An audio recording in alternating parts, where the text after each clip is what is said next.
अल्हम्दुलिल्लाह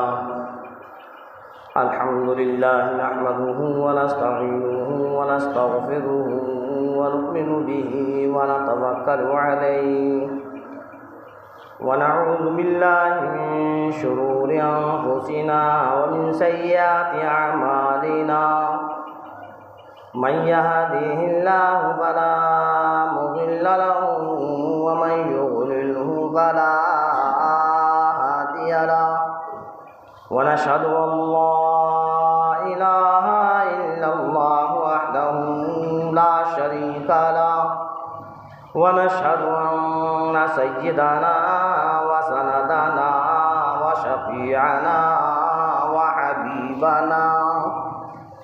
हबीबना व नबियना व मुर्शिदना व मौलाना मुहम्मदन अब्दुहु व रसूलुहु सल्लल्लाहु अलैहि व अला आलिहि व अस्हाबिहि व अज़वाजिहि व ज़ुर्रिय्यतिहि व बारक व सल्लम तस्लीमन कसीरा अम्मा बाद अऊज़ु बिल्लाहि मिनश शैतानिर रजीम बिस्मिल्लाहिर रहमानिर रहीम क़ुल हुवल्लाहु अहद अल्लाहुस समद लम यलिद व लम यूलद व लम यकुल लहू कुफुवन अहद सदक़ल्लाहुल अज़ीम। अल्लाहुम्मा सल्लि अला मुहम्मद व अला आलि मुहम्मद कमा सल्लैता अला इब्राहीम व अला आलि इब्राहीम इन्नका हमीदुम मजीद। अल्लाहुम्मा बारिक अला मुहम्मद व अला आलि मुहम्मद कमा बारकता अला इब्राहीम व अला आलि इब्राहीम इन्नका हमीदुम मजीद।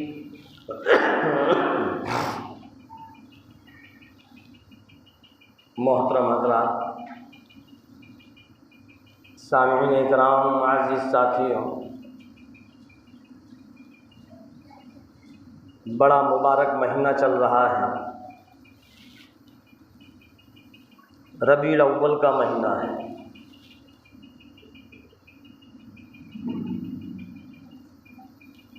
आज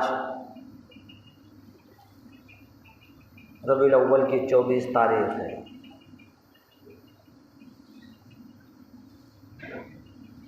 अल्लाह के रसूल सरकार दो आलम सल्लल्लाहु अलैहि वसल्लम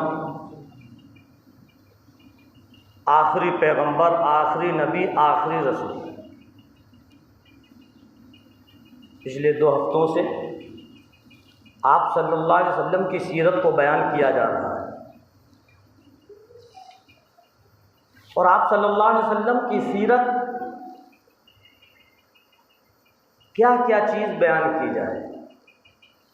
आपकी हर अदा सीरत है, आपकी हर बात सीरत है, पूरा के पूरा कुरान करीम आपकी सीरत है। अल्लाह के रसूल सरकार दो आलम सल्लल्लाहु अलैहि वसल्लम जब दुनिया के अंदर तशरीफ़ लाए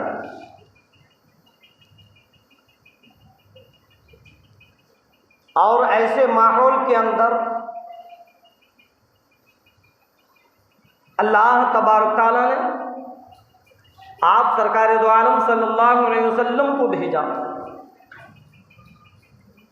जहाँ की जहालत आम हो चुकी थी। हम और आप कहते और सुनते रहते हैं, ऐसी जहालत थी कि उन लोगों पर कोई हुकूमत करना पसंद नहीं करता था।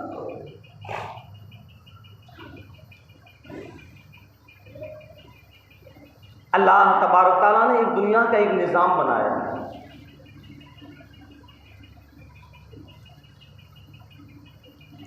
और एक एक कर कर दुनिया के अंदर अपने पैगंबर, अपने नबी और अपने रसूल पहुंचाए। जब जिस वक्त जिस पैगंबर की ज़रूरत महसूस हुई, हज़रत आदम अलैहिस्सलाम से लेकर हज़रत ईसा अलैहिस्सलाम तक पैगंबर भी आए, नबी भी आए, रसूल भी आए। जब जब कौम के अंदर बिगाड़ पैदा होता था, अल्लाह पैगंबरों के ज़रिए, नबियों के ज़रिए, रसूलों के ज़रिए उस बिगाड़ को ख़त्म कर दिया करता था। अगर रसूल की ज़रूरत पड़ती थी तो अल्लाह रसूल को भेजता था, जब नबी की ज़रूरत पड़ती थी नबी को भेजता था। मैं कई मरतबा बता चुका हूँ कि नबी अलग है और रसूल अलग है। सबसे आखिर में जब माहौल इतना बिगड़ गया और जहालत इतनी आम हो गई कि अल्लाह तबारक तआला ने प्यारे हबीब सरकार दो आलम सल्लल्लाहु अलैहि वसल्लम को मबूस फरमाया कि ऐ मेरे महबूब, अब तुम जाओ दुनिया के अंदर। हालांकि ये सारी की सारी दुनिया ही बनी नबी के सदक़े में। अगर नबी ना आते तो ये दुनिया ना होती, अगर नबी ना आते तो आसमान, ये ज़मीन कुछ नहीं होता। सब नबी के सदक़े में है। सबसे पहले परवरदिगार आलम ने सरकार दो आलम सल्लल्लाहु अलैहि वसल्लम के नूर मुबारक को बनाया और सारी की सारी चीज़ें बाद में। लेकिन दुनिया के अंदर अल्लाह तबारक तआला ने सारे नबियों को पहुँचाया और फिर सरकार दो आलम सल्लल्लाहु अलैहि वसल्लम को पहुँचाया। और आप सल्लल्लाहु अलैहि वसल्लम ने फिर उन लोगों पर मेहनत की, उन मुशरिकीन मक्का को समझाया, उन मुशरिकीन मक्का को बतलाया। अल्लाह के रसूल सरकार दो आलम सल्लल्लाहु अलैहि वसल्लम जब तक कि आपको नबुव्वत नहीं मिली थी तो आपकी आदत शरीफा थी कि एक गार था, गारे हिरा, और आप उस गार के अंदर जाया करते थे और इबादत किया करते थे। पिछले हफ्ते जो मैंने गार बतलाया वो गारे सौर था, जो हिजरत के वक्त आपने उस गार के अंदर क़याम फरमाया, वो गारे सौर था। लेकिन नबुव्वत से पहले सरकार दो आलम सल्लल्लाहु अलैहि वसल्लम जिस गार के अंदर जाया करते थे वो गारे हिरा था।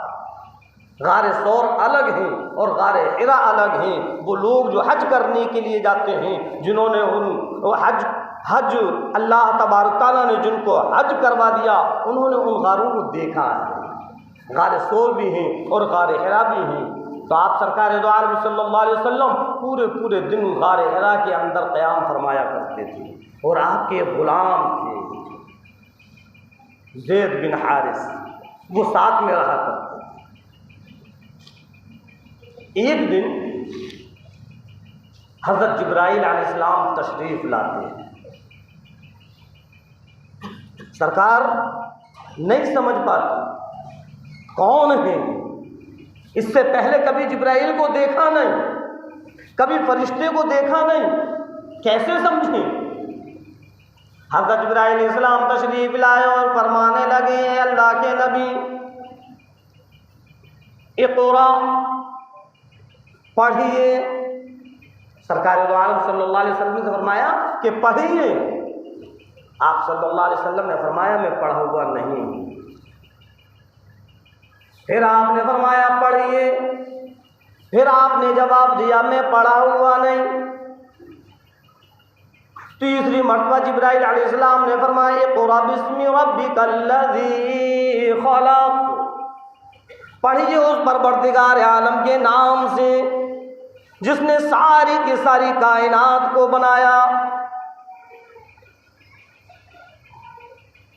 अल्लाह के रसूल सरकार दो आलम सल्लल्लाहु अलैहि वसल्लम पर ये पहली वही थी। यहाँ से परवरदिगार आलम ने आप सल्लल्लाहु अलैहि वसल्लम को नबूवत अता फरमाई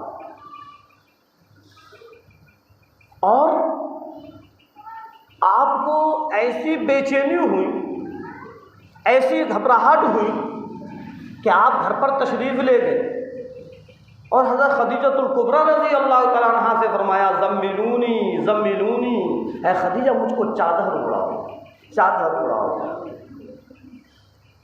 और फिर जो आपके ग़ुलाम थे उन्होंने पूरा के पूरा वाक़या बतलाया कि आज तो ऐसा ऐसा हुआ। तो ये आप पर पहली वही थी। तफसीलात के अंदर में जाना नहीं चाहता, बतलाना ये है कि जब सरकार दो आलम सल्लल्लाहु अलैहि वसल्लम को परवरदिगार आलम ने नबूवत अता फरमा दी, सबसे पहले ईमान लाने वाली जो है वो उम्महातुल मोमिनीन हज़रत खदीजतुल कुबरा रज़ी अल्लाह तआला औरतों में सबसे पहले जो ईमान को कबूल किया है वो हज़रत खदीजतुल कुबरा रज़ी अल्लाह तआला अन्हा। मर्दों में हज़रत अबू बकर सिद्दीक़ रज़ी अल्लाह तआला और ग़ुलामों में हज़रत ज़ैद बिन हारिस, बच्चों में हज़रत अली रज़ी अल्लाह तआला और एक बांदी। अल्लाह के रसूल सरकार दो आलम सल्लल्लाहु अलैहि वसल्लम ने अब नबूवत का ऐलान किया और जैसे ही लोगों को पता चला, आहिस्ता आहिस्ता आहिस्ता आहिस्ता लोग ईमान के अंदर आते गए। अब वो मुशरिकीन मक्का जो बड़े बड़े सरदार बने हुए थे, जो आप सल्लल्लाहु अलैहि वसल्लम से मोहब्बत के दावे किया करते थे, आपसे जो फैसले करवाया करते थे, आपको जो अमीन और साजिद कहा करते थे, सरकार दो आलम सल्लल्लाहु अलैहि वसल्लम ने फरमाया, क़ूलू ला इलाहा इल्लल्लाह तुफ़्लिहून।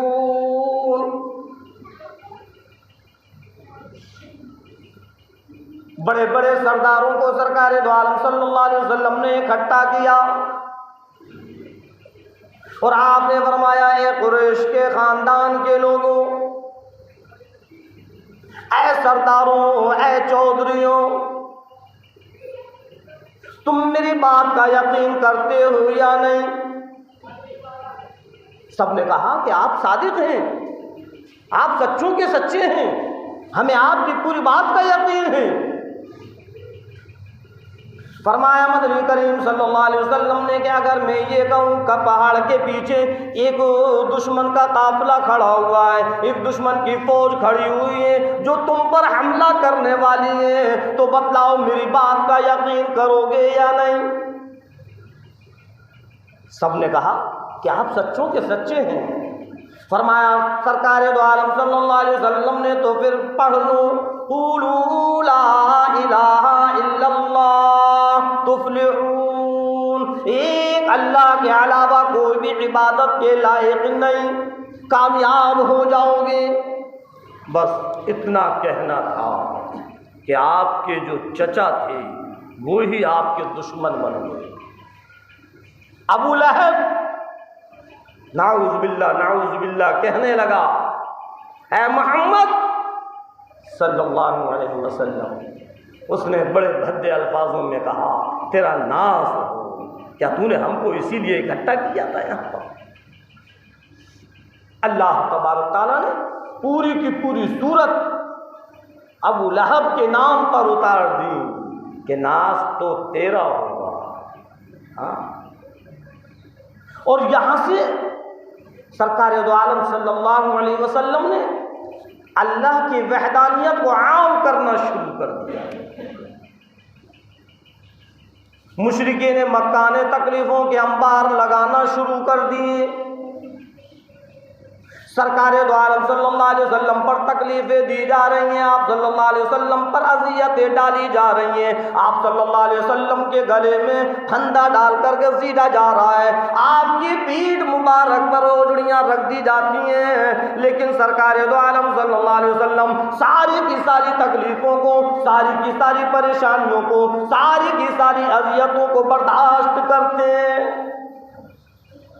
ये ईमान ऐसे ही नहीं पहुंचा हम और आप तक। बड़ी मेहनतें, बड़ी मशक्क़तें और सहाबाओं ने बड़ी तकलीफें उठाई हैं। ऐ 15वीं सदी के मुसलमानों, अगर ताइफ के सफर को सामने रख दिया जाए, खुदा की कसम रोंगटे खड़े हो जाते हैं। ऐसी तकलीफ पहुंचाई, ऐसी तकलीफ पहुंचाई, जब सरकार की वो तकलीफ सामने आती है रोंगटे थर्राने लगते हैं, आंखों में आंसू टपकने लगते हैं। खुदा की कसम उन्होंने तो तकलीफों का पहाड़ तोड़ कर रख दिया। अल्लाह के रसूल सरकार दो आलम सल्लल्लाहु अलैहि वसल्लम ताइफ तशरीफ ले जाते हैं कि लाओ उनको समझाऊं। उनको समझाने के लिए जब आपने उन लोगों के पास जाकर आपने समझाया, उन्होंने भी समझने से इनकार कर दिया, पीछे लड़कों को लगा दिया। लड़के पत्थरों की बारिश करते हैं, ऐसे नोकीले पत्थर जहां वो पत्थर पड़ता है खून के फव्वारे निकलने लगते हैं। रब्बे जुल जलाल की कसम, आप सल्लल्लाहु अलैहि वसल्लम के बदने अथर से ऐसे खून के फव्वारे निकले, ऐसे खून के फव्वारे निकले कि आपकी जूतियां मुबारक खून मुबारक में तर हो गई। कैसी कैसी तकलीफें उठाई सरकार दो आलम सल्लल्लाहु अलैहि वसल्लम ने। ऐ 15वीं सदी के मुसलमान, तुझको नबी की तकलीफ का जरा सा भी एहसास नहीं।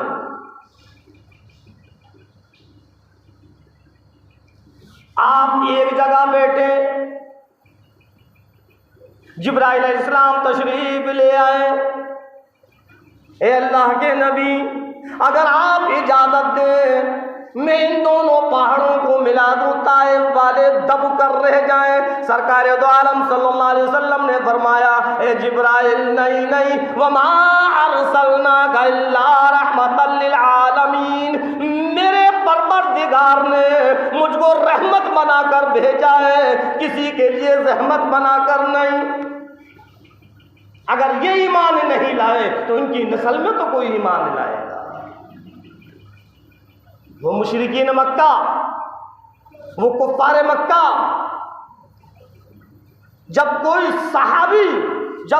सहाबिया ईमान के अंदर आ जाया करते थे, जब ईमान को कबूल कर लिया करते थे, तो ये जालिम उन सहाबाओं पर परेशानियां और तकलीफें और मुसीबतें डालना शुरू कर दिया करते थे।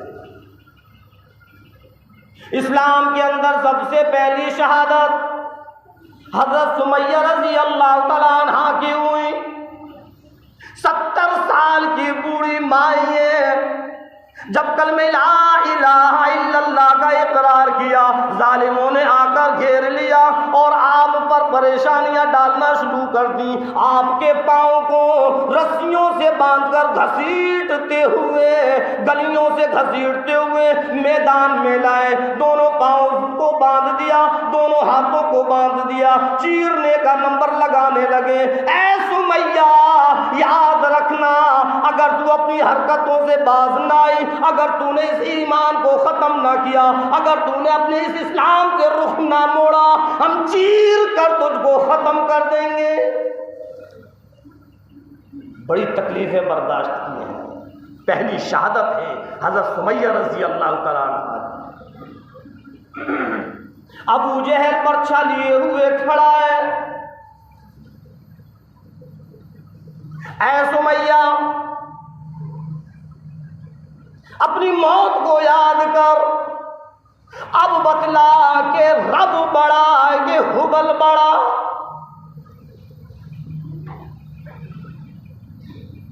हज़रत सुमैया रज़ी अल्लाह तआला ने उसके चेहरे पर थूका और कहा कि अबू जहल आ और सुन ये बात कि ईमान मेरे रग रग में बस चुका है, मेरे खून के एक एक बूंद में ईमान है। सुमैया के रेजे रेजे तो हो जाए, कीमा कीमा हो जाए, ये सुमैया बर्दाश्त कर लेगी, लेकिन ईमान से हट जाए, नबी की गुलामी से हट जाए, ये सुमैया को हरगिज़ गवारा नहीं।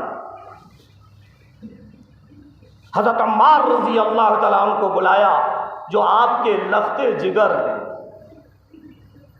और वो 70 साल की बूढ़ी माँ अम्मार अपने बेटे से कहने लगी, मेरे लफ्ते जिगर, जा मेरे नबी को आखिरी सलाम कह देना, और मेरी एक आरज़ू है, मेरी एक तमन्ना है, मेरी एक इल्तिजा है, मेरी एक ख्वाहिश है, जब मेरा दम निकल रहा हो, सरकार दो आलम सल्लल्लाहु अलैहि वसल्लम का चेहरे अनवर मेरे सामने हो। अल्लाह के रसूल, खुदा के कसम, सरकार दो आलम सल्लल्लाहु अलैहि वसल्लम तशरीफ़ ले आए, सरकार दो आलम सल्लल्लाहु अलैहि वसल्लम तशरीफ़ ले आए, और उन जालिमों ने हज़रत सुमैया रज़ी अल्लाह अन्हा को शहीद कर दिया। हंसते हंसते शहीद तो हो गई, लेकिन ईमान से पलट जाए ऐसा नहीं हुआ। हज़रत बिलाल रज़ी अल्लाह तआला, एक वाक़यात है, सैकड़ों वाक़यात हैं इन सहाबिया और इन सहाबाओं के, कि इस ईमान के लिए कैसी कैसी कुर्बानियाँ दी।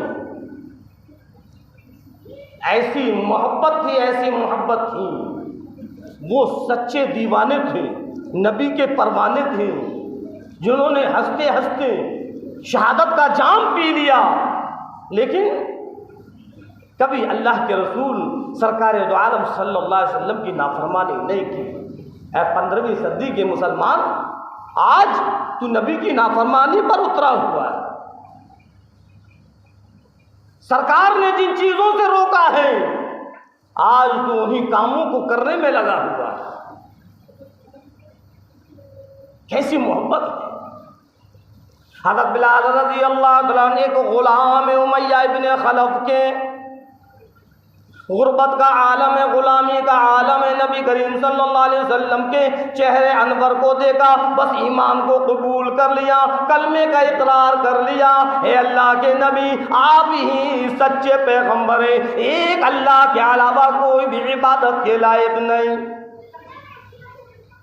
जर्रा बराबर भी परवाह ना की कि जब मेरे मालिक को, इस उमय्या इब्ने खल्फ को, जो एक बड़ा जालिम है, बड़ा सख्त दिल है, जब इसको पता चलेगा तो मेरा हाल क्या होगा, इस चीज की भी परवाह नहीं की। हज़रत बिलाल रज़ी अल्लाह तआला ने कलमे का इकरार कर लिया, और जब उमय्या इब्ने खल्फ को पता चला कि बिलाल ने कलमा पढ़ लिया है, बिलाल बद्दीन हो गया है, जो ईमान के अंदर आ जाया करता था, जो इस्लाम को कबूल कर लिया करता था, जो कलमे का इकरार कर लिया करता था, जो नबी के दामन में आ जाया करता था, उसको ये बद्दीन कहा करते। उमय्या इब्ने खल्फ को पता चला कि बिलाल ने भी ईमान को कबूल कर लिया, बस तकलीफों के अंबार लगाना शुरू कर दिए। पूरा पूरा दिन हो जाया करता था पिटाई लगाते लगाते, पीठ पर कोड़ों को बरसाते बरसाते, और इतनी पिटाई लगाई, इतनी पिटाई लगाई कोड़ों की मार से हज़रत बिलाल रज़ी अल्लाह अन्हु के बदन पर जख्म हो जाया करते थे।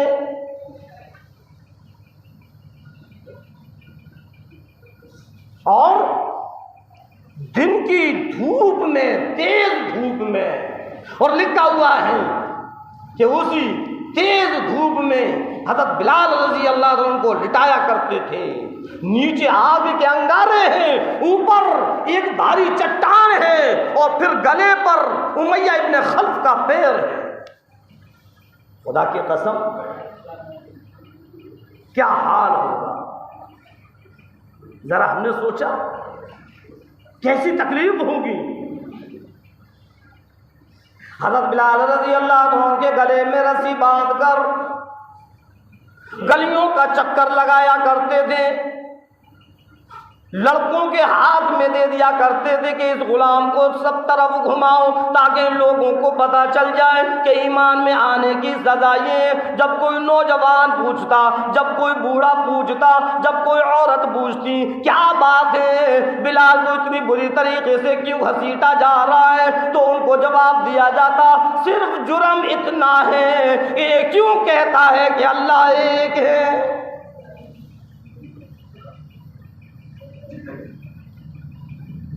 अंदाजा लगाओ कैसी तकलीफ होगी।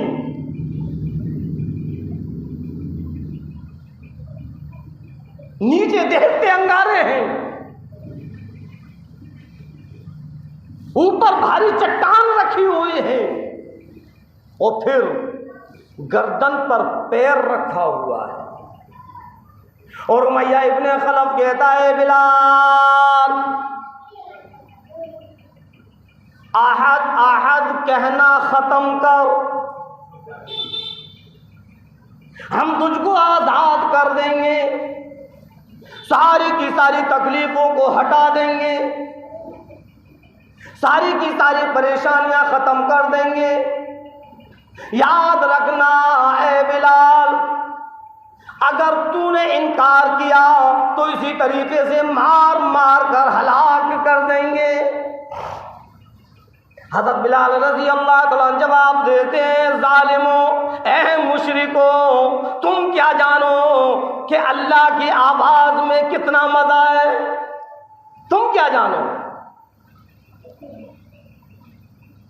हज़रत अबू बकर सिद्दीक़ रज़ी अल्लाह तआला, हज़रत अबू बकर सिद्दीक़ रज़ी अल्लाह तआला निकल कर जा रहे हैं, अचानक नज़र पड़ती है हज़रत बिलाल रज़ी अल्लाह तआला पर। कहते हैं खुदा की कसम, मैंने जब बिलाल को देखा एक बालिश्त ज़बान बाहर निकली हुई थी, जिसकी एक बालिश्त ज़बान बाहर निकली हुई हो, तकलीफ का क्या आलम होगा। गर्दन पर पैर रखा हुआ है और जब पैर हटाता है जरा सा सुकून मिलता है तो सिर्फ एक ही आवाज होती है, अल्लाहु अहद, अल्लाह एक है, अल्लाह एक है। हाँ, हजरत अबू सिद्दीक़ रज़ी अल्लाह तआला करीब आते हैं और आहिस्ता से हज़रत बिलाल रज़ी अल्लाह तआला के कान में कहते हैं, ए बिलाल, अल्लाह की सदा को आहिस्ता कर ले, अल्लाह की सदा को आहिस्ता कर ले।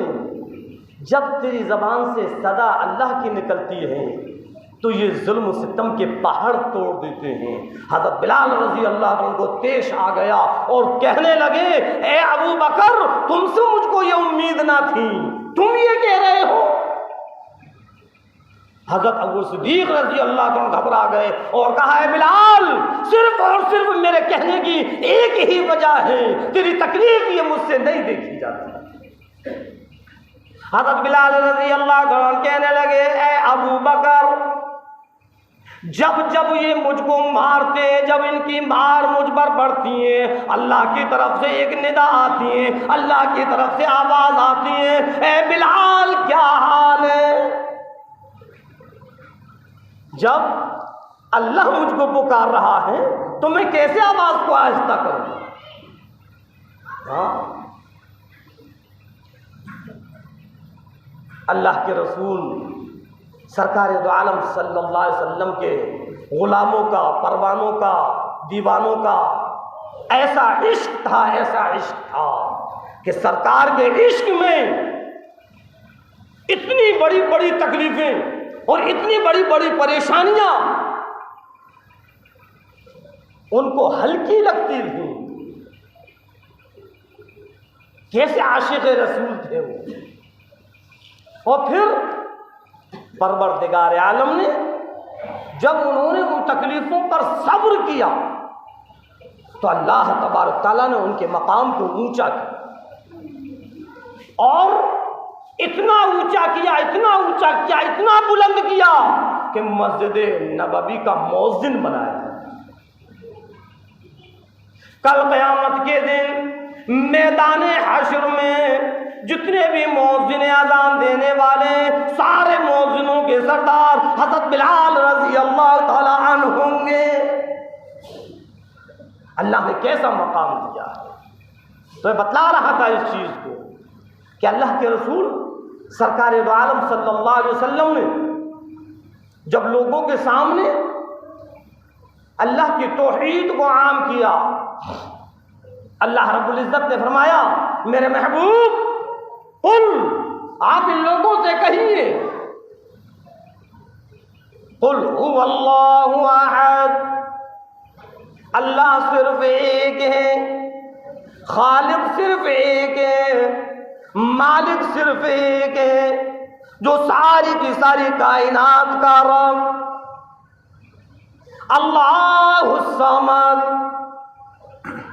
अल्लाह बेनियाज है। अल्लाह के रसूल सरकार दो आलम सल्लल्लाहु अलैहि वसल्लम ने उन लोगों के सामने रखा कि देखो अल्लाह एक है, इन 365 की इबादत करना ख़त्म करो और एक रब की इबादत करो। उनके तो अलग अलग माबूद बने हुए थे और अलग अलग नाम दे रखा था।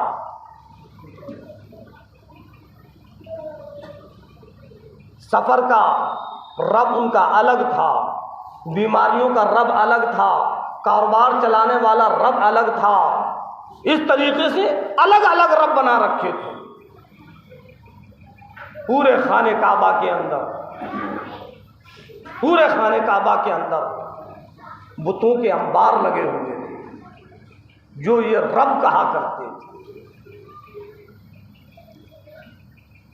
और ऐसी जहालत थी, ऐसी जहालत थी कि नंगा तवाफ हुआ करता था। अब अंदाजा लगाओ, अल्लाह के घर में जहां बरहना तवाफ हो रहा हो तो जहालत का क्या आलम हो। हाँ, जब अल्लाह के रसूल सरकार दो आलम सल्लल्लाहु अलैहि वसल्लम ने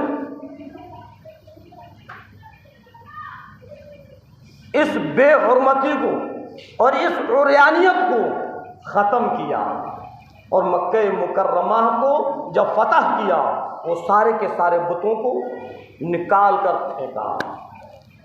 हाँ, और एक चीज़ और बतलाऊं कि खाने काबा के अंदर सबसे पहला बुत कौन सा था, शायद कि मालूम ना हो आप लोगों को। किसने रखा और कौन सा बुत था और क्यों रखा गया? ये सरकार दो आलम सल्लल्लाहु अलैहि वसल्लम के आने से पहले की बात। बड़ी दूर दूर से लोग काफले के काफले आया करते थे और एक मेले की शक्ल हुआ करती थी जो हज करने के लिए आते थे और फिर वो उस खाने काबा का तवाफ किया करते थे। तो जब वो तवाफ किया करते थे तो वो लिबास अलग हुआ करता था। किसी भी लिबास में हो, कोई सा भी कपड़ा हो, लेकिन जब खाने काबा का तवाफ करते थे तो उन मक्के के लोगों ने वो लिबास अलग बनाया था जिसको उजरत पर दिया करते थे। उस लिबास को पहनकर फिर तवाफ हुआ करता था। शैतान ने उन लोगों के जहनों के अंदर ये बात डाली कि देखो, अगर ये बात मान ली जाए और इस बात पर अमल हो जाए तो जो उजरत पर जो कपड़ा है, जो लोगों की रकमें जाती हैं, वो इससे बच जाएंगे। कि क्या चीज़? कि बगैर कपड़ों के तवाफ शुरू किया जाए। शाम के वक्त में औरतें करेंगी और सुबह के वक्त में मर्द करेंगे। लोगों के जहनों में ये बात आ गई, जहालत थी, समझ लिया कि इस तरीके से पैसे बचेंगे, बस ऐसा ही होने लगा। दिन में मर्द तवाफ किया करते थे और रात में औरतें तवाफ किया करती थी। जब मर्द तवाफ किया करते थे औरत वहाँ नहीं होती थी, जब औरत तवाफ किया करती थी तो मर्दों को सबको निकाल दिया करते थे। इत्तेफाक से एक दिन ऐसा हुआ कि जब मर्दों का तवाफ हो रहा था तो एक नौजवान था दार हकीम के अंदर, उसको नींद लग गई, सो गया। सारे के सारे मर्द निकल गए। अब उन लोगों ने, जो इंतजामिया के लोग थे, उन्होंने समझा कि मर्द सब निकल चुके हैं। उनको पता नहीं था कि एक नौजवान रह गया है। औरतों का सिलसिला शुरू हो गया, बस औरतों का तवाफ हो रहा था, उसकी आंख खुल गई। और जब आंख खुली तो फिर एक औरत को उसने अपनी नज़र में भरा और वहीं जिना हो गया। जब ऐसी हरकत की, अल्लाह ने उन दोनों को पत्थर का बना दिया। अल्लाह ने उन दोनों को पत्थर का बना दिया। वो दोनों के दोनों पत्थर के बने हुए वहाँ हैं। लोगों ने कहा कि इन दोनों पत्थरों को मेन दरवाजे पर रख दिया जाए ताकि लोगों को ये पता चल जाए कि ऐसी हरकत करने की सजा ये है। तो उन दोनों पत्थरों को, पत्थर की मूर्ति बन गए, उन दोनों मूर्तियों को मेन दरवाजे पर रख दिया गया ताकि लोग उससे नसीहत हासिल करें। ज़माना बदल गया, लोग बदल गए,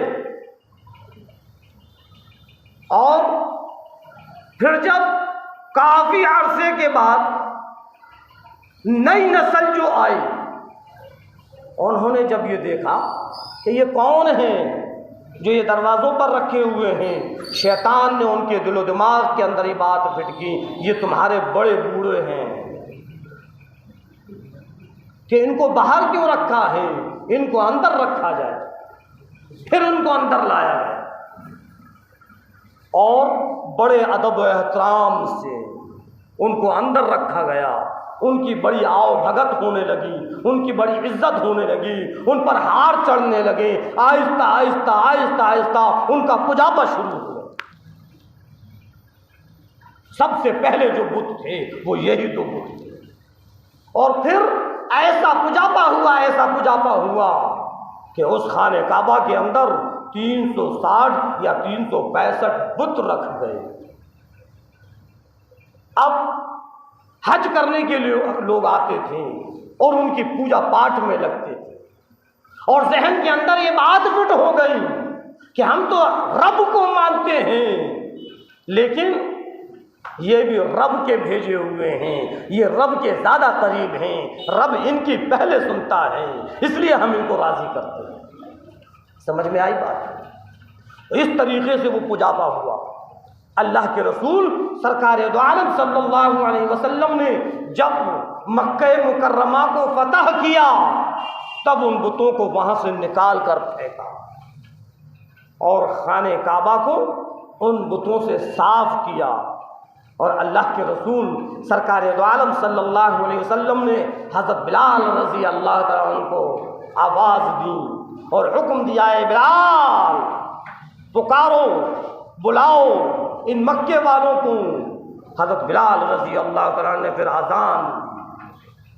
हाँ, आपकी ऐसी सुरीली आवाज़ थी, ऐसी खुशनुमा आवाज़ थी, आपकी आवाज़ के अंदर ऐसी चसक और ऐसी मिठास थी कि जो उस आवाज़ को सुन लिया करता था वो उस आवाज़ को सुनकर मदहोश हो जाया करता था।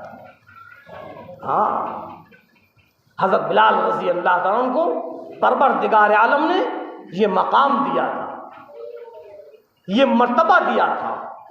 तो बतला रहा था मैं अल्लाह के रसूल सरकार दो आलम सल्लल्लाहु अलैहि वसल्लम ने आहिस्ता आहिस्ता आहिस्ता आहिस्ता उस सारे के सारे गलत चीज़ों को, गलत रिवाजों को, गलत तरीक़ों को, वो तरीक़े, वो रिवाज, वो रस्म जो यहूदियों से चलते चले आ रहे थे, अल्लाह के रसूल सरकार दो आलम सल्लल्लाहु अलैहि वसल्लम ने सारे के सारे तरीक़ों को ख़त्म किया। और आपने फरमाया कि अल्लाह ने मुझको यहूदियों के तरीक़ों को ख़त्म करने के लिए भेजा है।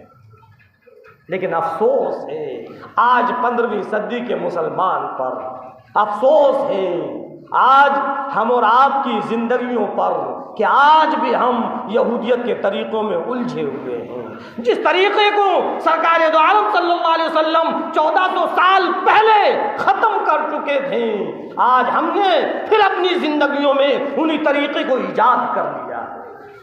ज़रा गौर करो और ज़रा अपने अपने सीनों पर हाथ रखकर फिर ये पूछो, अपने दिल से पूछो, अपने दिमाग से पूछो, क्या जब सरकार दो आलम सल्लल्लाहु अलैहि वसल्लम को हमारे इन अमलों के बारे में बतलाया जा रहा होगा तो क्या आपको तकलीफ नहीं होगी?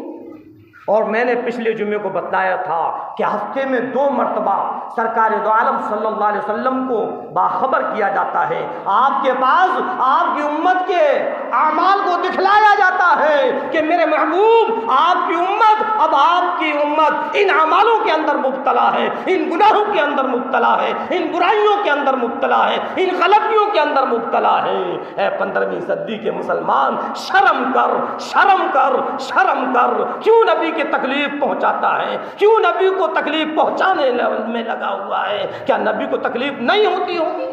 जब नबी को ये पता चलता होगा कि मेरी उम्मत जुए के अंदर मुब्तला है, क्या नबी को तकलीफ नहीं होती होगी? जब नबी को ये खबर मिलती होगी कि ए मेरे नबी, ए मेरे महबूब, आज आपकी उम्मत शराबों के अंदर मुब्तला है।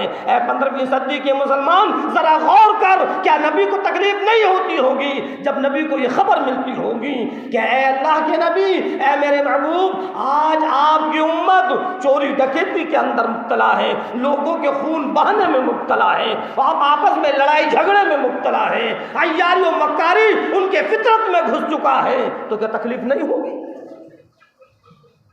जरा सोचो, ये सब कुछ ये दुनिया नहीं है और ये दुनिया की जिंदगी ही सब कुछ नहीं है। अरे आंख बंद होने के बाद ये सब खत्म हो जाएगा और किसी को पता नहीं है कि हमारी आंख कब बंद हो जाए। फिर क्यों अपनी इन अय्यारियों मक्कारियों को अपनी जिंदगी से नहीं निकालता है मुसलमान?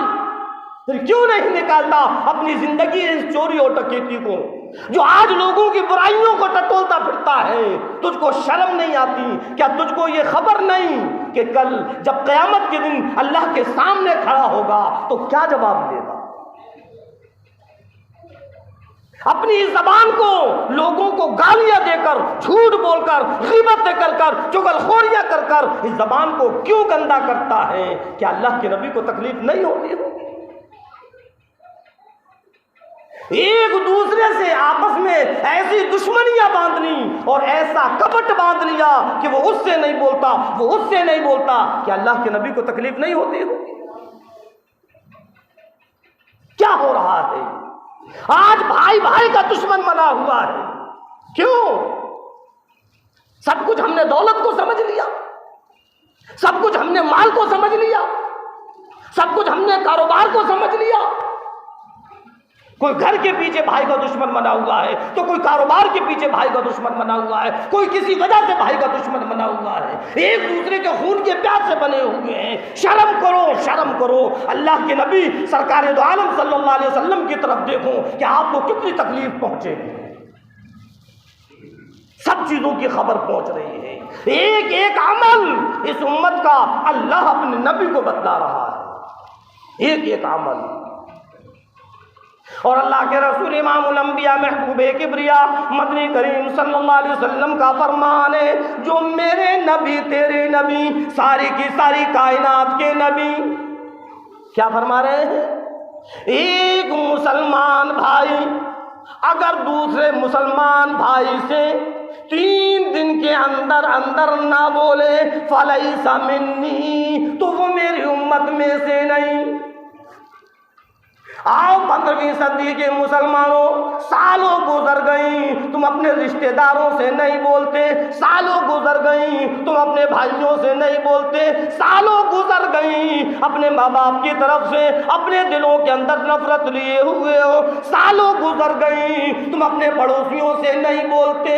फरमाया मदनी करीम सल्लल्लाहु अलैहि वसल्लम ने फलैसा मिन्नी, वो मेरी उम्मत में से नहीं जो 3 दिन के अंदर अंदर बोलचाल को शुरू ना करे। कौन सा ऐसा घर है जिसमें अनबन ना होती हो? कौन सा ऐसा घर है जिसमें लड़ाई झगड़े ना होते हो? कौन से ऐसे मियाँ बीबी हैं जिनके अंदर के लड़ाई झगड़े ना होते हैं? लड़ाई झगड़ों का मतलब ये नहीं कि हम दिल में गांठ बांध कर रख लें, नफरतें दिलों के अंदर डाल लें। अरे किसी बात पर अनबन हुई, दिन 2 दिन में ख़त्म करो, गले मिलो, मोहब्बतों के अंदर मोहब्बतों के साथ फिर एक दूसरे के सामने पेश आओ। अल्लाह भी खुश हो, अल्लाह के नबी भी खुश हो। लेकिन अगर हमने ये नफरतें ना निकाली, अल्लाह भी नाराज़ है और अल्लाह का नबी भी नाराज़ है। समझ में आई बात? हाँ, आपसी रंजिशों को ख़त्म करो, आपसी नफरतों को ख़त्म करो, आपस के अंदर मेल और मोहब्बत को कायम करो। सरकार यही चाहा करते थे कि आपस में सब मिलजुल कर रहे हो। और यूँ फरमाया कि एक मुसलमान दूसरे मुसलमान का भाई है। जब एक मुसलमान दूसरे मुसलमान का भाई है तो हम क्यों नफरत करते हैं उससे? अरे बाहर में जाए ये दुनिया, और ये दुनिया की दौलत और ये दुनिया का कारोबार, हमारी नजर आखिरत पर हो। आखिरत है, अगर आखिरत है तो सब सही है, आखिरत बिगड़ गई तो सब खत्म। अल्लाह रब्बुल इज्जत हम और आपको कहने और सुनने ज़्यादा अमल करने की तौफीक अता फरमाए। वमा अलैना इल्ला